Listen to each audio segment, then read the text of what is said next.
स्वागत करता हूं दोस्तों आपका कंपटीशन जी के चैनल में। तो हम लोग बात करेंगे कि IBSIO किस तरह के क्वेश्चन पूछ रहा है और किस पैटर्न पे एग्ज़ाम आ रहा है। तो ये वीडियो जरूर देखिए पूरा ध्यान से, और एनालिसिस मैंने किया है। आप इन्हीं से रिलेटेड टॉपिक पढ़ के जाएंगे तो आपको कल आने वाले एग्ज़ाम में ऐसे ही क्वेश्चन आपको मिलेंगे। चलिए आइए शुरू करते हैं आज का सेशन। तो सबसे पहले है कि छड़नुमा बैक्टीरिया क्या कहलाते हैं। ये क्वेश्चन आया था, तो इसे बोलते हैं बैसिली। तो छड़नुमा या रॉड नुमा या बेलनाकार बैक्टीरिया क्या कहलाते हैं, तो बैसिली कहलाते हैं। नेक्स्ट क्वेश्चन इसी से और रिलेटेड क्या बन सकते हैं कि स्पेरिकल बैक्टीरिया क्या कहलाते हैं, तो स्पेरिकल या गोलाकार कोकी कहलाते हैं, कोकी। और स्पाइरल बैक्टीरिया सर्पिलाकार क्या कहलाते हैं, स्पाइरला। तो ये कुछ इसी से जुड़े हुए क्वेश्चन थे, ये आपको याद रखने हैं। नेक्स्ट क्वेश्चन है खुदेड़ लोक गाया जाता है। तो खुदेड़ लोकगीत कहाँ का है, तो खुदेड़ लोकगीत उत्तराखंड का है। तो खुदेड़ लोकगीत उत्तराखंड का, ये भी मोस्ट इंपॉर्टेंट क्वेश्चन था। नेक्स्ट क्वेश्चन जो यहाँ से आया था वही क्वेश्चन था कि राष्ट्रपति का निर्वाचन व अभियोग। तो निर्वाचन होता है 52 अनुच्छेद से और अभियोग उस पर 61 लगाया जाता है। और एक क्वेश्चन और बनता है कि एक क्वेश्चन और पूछा गया था कि बच्चों के लिए जो 6 वर्ष से 14 वर्ष के बच्चों के लिए शिक्षा के लिए संशोधन किया गया था, वो कौन सा संशोधन था, तो वो 86वां संशोधन था 2002 में। दोस्तों मैं आपको एक बात बता दूं कि क्वेश्चन वन लाइनर नहीं आ रहे हैं, स्टेटमेंट में आ रहे हैं। आपको क्वेश्चन दिया जाएगा, जैसे मैं बता दूं, दिया गया था कि राष्ट्रपति का निर्वाचन, राष्ट्रपति के संबंध में क्या चीज़ सही है।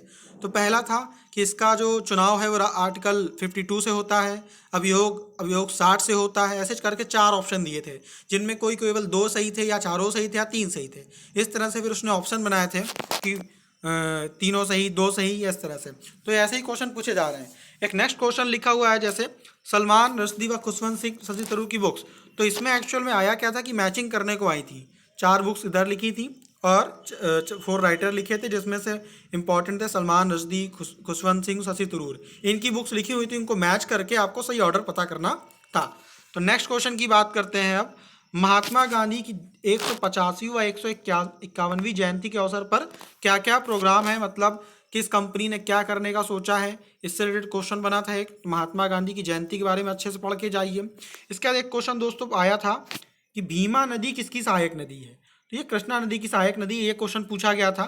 ये बिल्कुल एक्यूरेट क्वेश्चन है। भीमा नदी किसकी सहायक नदी है, कृष्णा नदी की। इसका आंसर भी आप लोगों को मैंने बता दिया है। एक योजना से क्वेश्चन आया था, वय बंधन योजना, वय बंधन योजना। अब इसमें 4 स्टेटमेंट दिए गए थे। पहला स्टेटमेंट था कि ये वृद्ध नागरिकों के लिए है। दूसरा स्टेटमेंट था ये LIC द्वारा संचालित होती है।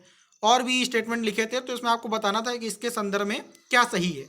तो ये LIC द्वारा ही संचालित होती है और 60 वर्ष के ऊपर के नागरिकों को इसमें पेंशन दी जाती है। तो ये मोस्ट इंपॉर्टेंट था।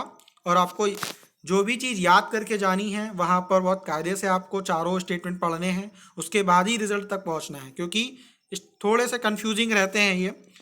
और स्पेस एक्स तो इसने छोड़ा ही नहीं है। स्पेस एक्स कल की शिफ्ट में भी पूछा गया था।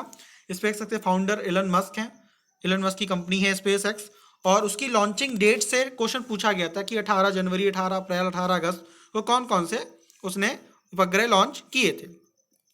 एक क्वेश्चन और आया था मोस्ट इंपॉर्टेंट, अमेरिकी राष्ट्रपति से लेकर के, कि जो बाइडेन, एक सेंटेंस दिया था कि ये सबसे उम्रदराज व्यक्ति हैं, जो कि सही भी था, 78 ईयर्स ओल्ड, जबकि डोनाल्ड ट्रंप 74 ईयर्स ओल्ड थे। और दूसरा स्टेटमेंट लिखा था, क्या ये सबसे युवा सीनेटर रहे हैं, सभासद रहे हैं वहाँ के। तो ये मुझे नहीं पता है, लेकिन आप लोग अमेरिकी राष्ट्रपति से लेकर के क्वेश्चन बना है, तो आप इसको थोड़ा सा पढ़ के रह जाएं। एक क्वेश्चन और आया था कि टीपू सुल्तान व अंग्रेजों के बीच संधि कौन सी हुई थी, तो 1784 में हुई थी, ये पूछा गया था सन। और कौन सी संधि थी, मंगलौर की संधि। तो टीपू सुल्तान व अंग्रेजों के बीच जो संधि हुई थी वो मैंगलोर की संधि थी और 1784 में हुई थी। ये चीज़ आपको बहुत अच्छे से याद रखनी है।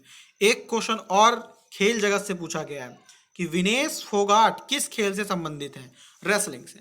तो विनेश फोगाट कुश्ती से संबंधित है, और ये सीधे सीधे ही पूछे गए थे। टीपू सुल्तान और अंग्रेजों वाला और विनेश फोगाट वाला क्वेश्चन में कोई स्टेटमेंट नहीं था।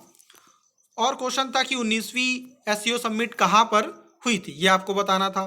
पुष्कर मेला का आयोजन कहाँ किया जाता है, राजस्थान में, ये हम लोग को सबको पता है। एक जनजाति का त्यौहार आया था, भदोही त्यौहार, भील जनजाति की तरह मनाया जाता है कि नहीं मनाया जाता है, इस क्वेश्चन में ये पूछा गया था। तो उम्मीद करता हूँ कि ये आपको बहुत समझ में आ गए होंगे कि किस पैटर्न पे पूछा जा रहा है। करेंट अफेयर्स का जो उनका लेवल है काफ़ी अच्छा है, तो करंट अफेयर्स को बहुत कायदे से पढ़ के जाइए, जितना हो सके उतना। आपको सबसे ज़्यादा मेहनत तो सिर्फ करंट अफेयर्स पे ही करनी है। मैथ, रीजनिंग, इंग्लिश बहुत लेवल सरल आ रहा है। मैं बता देता हूँ किस तरह के क्वेश्चन पूछे गए थे।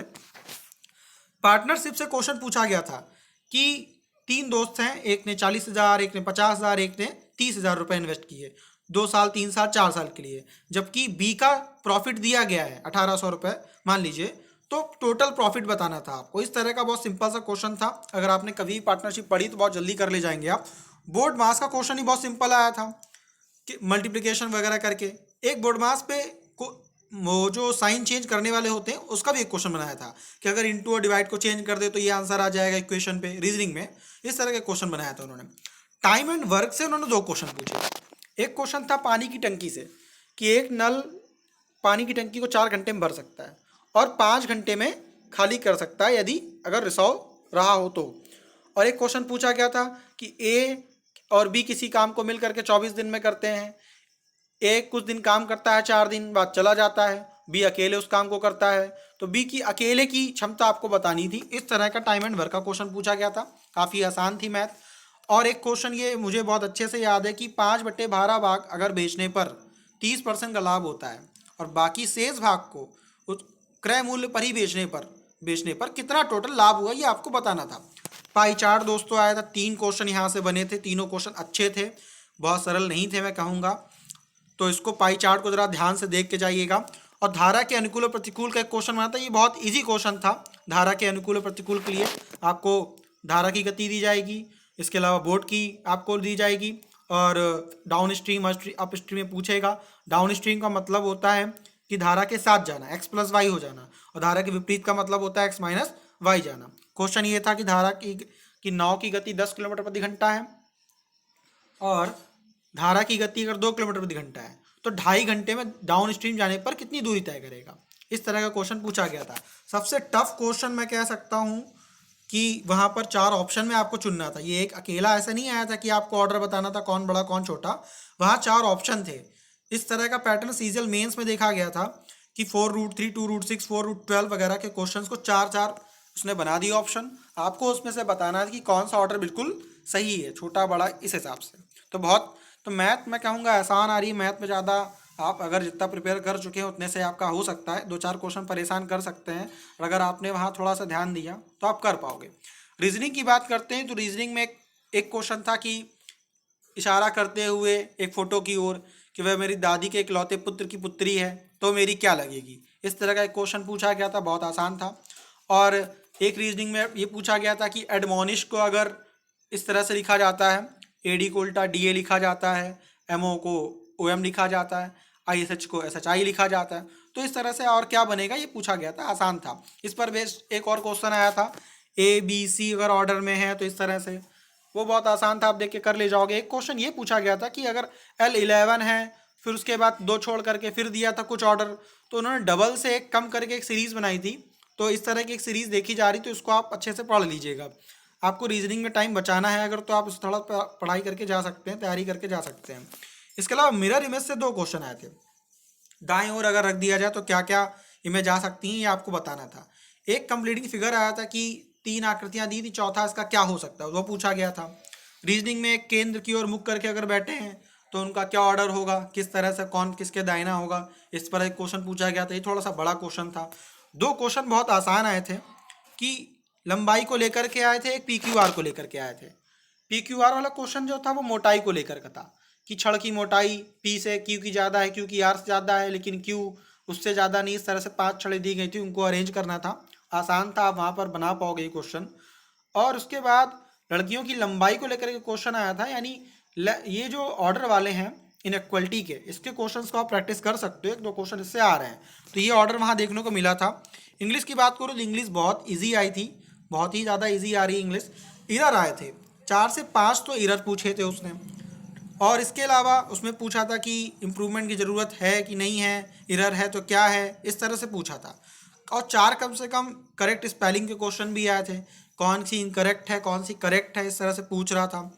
ईडीएम्स पूछे कहते दो चार, बहुत आसान थे, आप देख के कर पाओगे। एक जैसे था उसमें से कि बार्क ऑट रॉन्ग ट्री पर बार करना, ये किस तरह का ईडीएम इसमें पूछा गया था। ऑप्शन बहुत आसान थे। वन वर्ड सब्स्टिट्यूशन आया था, उसमें एलिमनी था, इर्रिवरेंस था, इस तरह की चीज़ों को स्पेलिंग वगैरह बतानी थी।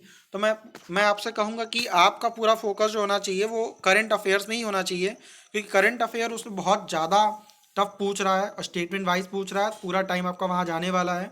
तो उम्मीद करता हूँ कि आपको इससे कुछ हेल्प मिलेगी कि किस तरह से एग्ज़ाम आईबी पूछ रहा है।